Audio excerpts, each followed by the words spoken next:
Hi everyone, welcome back to the channel, and today is a new replica day, and I'll just quickly show you the box here. It's a black box, it's got Noveske written on the front.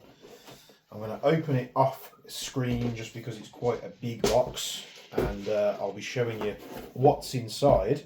But this is a replica that I haven't yet looked at from Double Eagle, and it's none other than the N4SD. So in the box we have the replica itself. We have like the manual and the little EMG card that they usually normally come with. We have a cleaning and unjamming rod, which is very nondescript. If you've seen one, you've seen them all. We also get a single PMAG, which is the version 2 of the Double Eagle PMAG, and we get some other extra bits in here. So there is a speed loader adapter, but not a speed loader. And we also get a little bag here which has some manual and charging cable for the tracer, because this thing comes with a tracer fitted out of the box. And yeah, quite remarkable really, because this is the SD version. It is a integrally suppressed replica, so you've got, you know, the normal Noveske stuff going on here, and then they use this little adapter plate here which widens the handguard, much bigger handguard, which houses the tracer. So this was bought in the UK, so the barrel is about this big, so it's a very, very short barrel. This is normal, we see it in a lot of the other replicas. So if you're buying it from abroad, you'll find that, or anywhere in any other country, you'll probably find your inner barrel ends about here. So this is the mock can that it comes with, and if we open the end cap here, inside the end of it we have one of these. Now this is an E-shooter flare mono, and this comes with the N4SD, and it's got obviously the LEDs in the front there, so it'll obviously flash. Now one thing you have to be careful of with this is when you're screwing the two pieces together, that you basically just line up the LEDs on there. So you've got a button at the back to turn it on or off, but unfortunately to charge this thing you're going to have to pull it apart, because the USB-C is situated on the front of it. Now there is a spacer here, so you've got the threaded part of the tracer. What would have been nice is if the USB-C was here. Surely there is a way that that could have been done, and so you don't have to take it all apart. So it does have an O-ring which seals it up, so we just spin this on, and then you just have to be careful when you turn it on. If you turn it on all the way on this one, the LEDs are just visible, so it'll be absolutely fine. To turn this thing on, it's just a press of a button. So we've got one there, different modes, and then it'll flash a couple of times and it turns it off. So very, very simple. That just situates in the can with an adapter that doesn't, there's actually what feels like a little ledge. Is it a ledge or an O-ring? Feels like an O-ring, but you basically got like a little cup system which has got a spring. Can we open this up? Apologies for that noise. So it basically just acts like a spacer. So let's get this here. You've got a little spring that goes on there, and then this is what applies the pressure, and then this back piece just, I think, just screws on. Yeah, so just a solid piece of aluminium. None of this is important, of course, but I just want to make sure we tick all the boxes. That to me feels like an O-ring in there, and what all that's going to do is that as we add these bits in the back, which also has an O-ring on, which means it will hold in place, which is nice. It can't go further than that. So if you're taking your tracer out and for some reason this falls off the table or whatever you're doing, unlike other branded ones, it won't fly out. So you take that in, it's perfectly sized for that, and then you just have a collar which goes on the front, which means all the LEDs are exposed. Now you don't have to have the flash function of this on. You can just have the tracer function, and then that just situates in the front. So you can do all that without having to take any of this out. It's obviously free floating in the rail there, and yeah, very, very chunky handguard. It's actually really, really comfortable. Everything towards the back of the replica should be exactly the same as every other one that we've come across. Now, this is just one of the only models, or one of the very few models that I haven't looked at. The Double Eagle MWS infrastructure is very much all the same. It's a clone of the MWS. So if you've seen the N4, or you've seen any of their later generations like the Mark 18s, the URGIs, it's all pretty much similar. Obviously on the Noveske, it's licensed, so you've got the Noveske markings on the receiver, you've got the Noveske markings on the rail here. There's a serial number at the bottom there. They've beefed up these screws compared to the old ones. Proudly made in the USA, as what would appear on the real one.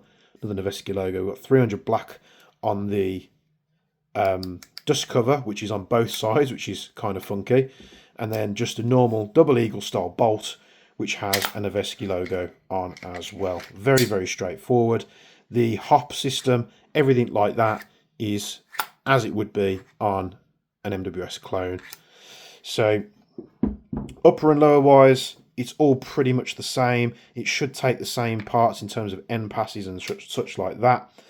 The gun, or the replica, goes together just fine. The pins are nice and easy to press out. You haven't got to use a hammer and a pin punch. You can do it by hand. Very easy. When it's together, the receiver is extremely, extremely rigid. There's no wobble. There's no up and down or side to side movement. And many high-end companies could learn from this. And people say, yeah, you know, the real versions of these things have play in the receivers. I get that. But we do pay quite a lot for these things compared to what people pay for the real counterpart. We've already covered this in the last video, which is the new version 2 PMAG. So I'm just going to whack some gas in this so it's ready. This valve is spitting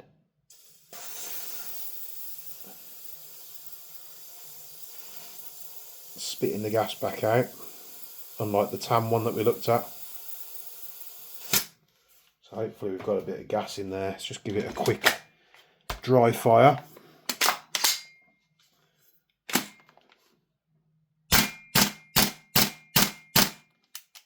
Pretty good. So what we'll do, we'll chrono this thing. Let's get some BBs in here.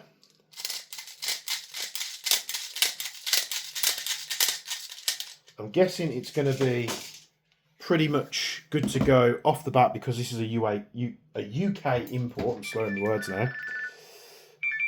Let's just mute that. And we'll get it chronoed. So we're set to 0.3 gram BBs.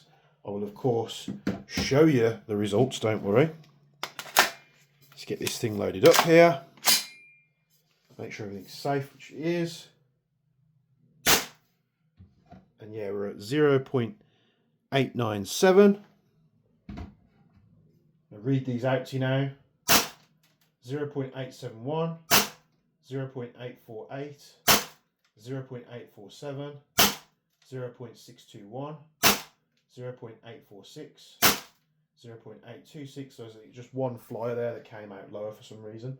0.818, 0.79, 0.8, 0.793, 0.791, 0.796. So pretty consistent. We are losing a bit of pressure, which you know, we haven't purged the mag, so before we carry on firing this thing, soon get a bit more gas in. So we do find, or I find, inconsistencies with these valves, and don't know if you'll be able to see this, but the O-ring's actually torn. You might not be able to see this. So you can see that little bit of brass in like right next to the valve inside there. So the O-ring in this valve is broken, which is probably why it's chucking gas back out at me. And if I use propane or green gas, it's both the same, so it's not the propane that's doing this. So can we get this broken O-ring out? You'll see here, putting hardly any pressure on, and that O-ring is not complete here. So I'm just going to see if I can pick this out just to make filling it a little bit better. See if I can pull it out with the tweezers. I never seem to have good luck with these double eagle inlet valves. This side seems to be really in there, like it's stuck. There we go. So there's our broken O-ring. Again, this hasn't been touched. I'm seeing it for the first time, you're seeing it. And would you know, we pull that O-ring out, we can actually get some gas flow in there. Even though it is venting. Right, let's carry on firing this. So 0.8, 0.8, 0.8, let's keep going. 0.783, so 20 shots there, all about between, was it 0.78 and 0.8 joules. So very low. That's just due to the very short inner barrel. The inner barrel comes to about here, so it's about half the size. Semi and full auto seem to work just fine. And why would you go for this? So people have asked me before, because I did sell on my N4, my normal one. I would have preferred to have got this. I think this SD version looks better in tan, but they only had it in black. So I wanted to see what was what. And I honestly think this gun, or this replica from Double Eagle, is probably one of the better value replicas for the gas MWS system that they do. Why is that? Not only are you getting everything you need to go apart from gas and ammo, you're also getting what most people have to go out and buy extra in terms of tracer. So not only is this looking the part because the tracer is, you know, built into the rail, it's a very, very tight fit in the rail there, so it looks absolutely brilliant. You're getting something that looks great with just, you know, all the functionality part of it added in the end here. So you've got tracer, you can have the flash on only, you can have the tracer on only, or you can have both. It just adds something a little bit more to games. Now, whenever I go to CQB, I always leave my tracers on the tracer function and the flash. Not because I want it that way, it's just I normally forget and I put it in. So when I'm firing like through corridors or, you know, through like around barricades, I can always see that the tracer unit's lighting up, which technically does kind of give you position away. But it's also telling me that rounds are coming out the barrel. So I never really bothered to, you know, mess about with it and change it up. So it's the same Noveske N4 that we're used to, but you're just saving even more money because you haven't got to go buy these things separately. Now, the first thing that I'm going to do is I'm going to put a barrel in that's the right length. And then, of course, I will fit an end pass to this thing. We've covered many replicas from Double Eagle and their MWS gas system. So in terms of, you know, performance and everything like that, it's going to be very much the same as the rest of them. Now they are coming out, or Salvo is coming out, however, with a Hunter version of the MCX, the Salvo MCX.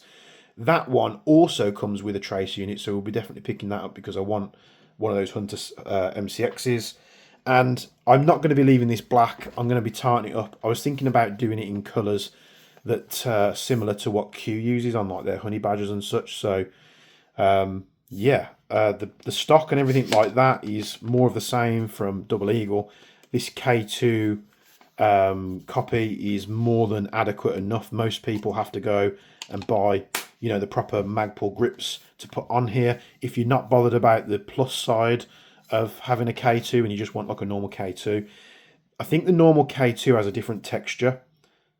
Don't quote me on that. And the K2 Plus has this smooth texture, but the K2 Plus has obviously the rubber overmold, which is much more comfortable. But to be honest with you, most people would leave this, and I think you could leave the stock and grip as it is and just get to using this thing. So there's the brief overview of the Noveske N4SD. Very, very interesting. I'm sure I'm going to get to a CQB cam very soon, and we'll put this thing through its paces and see how good it is. If you want to see me do that in its standard form, maybe we'll just put an end pass in there just to see if we can tweak it up to 1 joule. If not, what I can probably do, I've got a ton of barrels hanging around everywhere. Not probably not that one. I've got a ton of double eagle barrels hanging around. Is this one over here? Here's one I prepared earlier. This is a double eagle barrel. This was out of another gun that had a very short inner, so you can see it's going to be about that short, or if not shorter. So I do have some longer double eagle ones that I could put in that are the right length, so we can get to the 1 joule. But you tell me, do you want me to just go and run this in a CQB day as it is, or do you want me to up it up to 1 joule just so we're competitive with everybody else? Not so much competitive, he's just talking about, you know, flight time, BBs, getting to their target in CQB is always quite important. So we can go up to 1.14 joules. If you want to see that, I'll do it. If you don't, and you just want me to take it as it is at 0.8 joules, I'll happily do it. A lot of my Maruis that I take, including the Saigers, run at 0.8 joules, and I do absolutely fine. So it's going to take a bit more testing now. It's funnily enough, with the one issue that we ran into again is with the double eagle inlet valve. Now I do have this, and I do have the tan one, which is around here somewhere.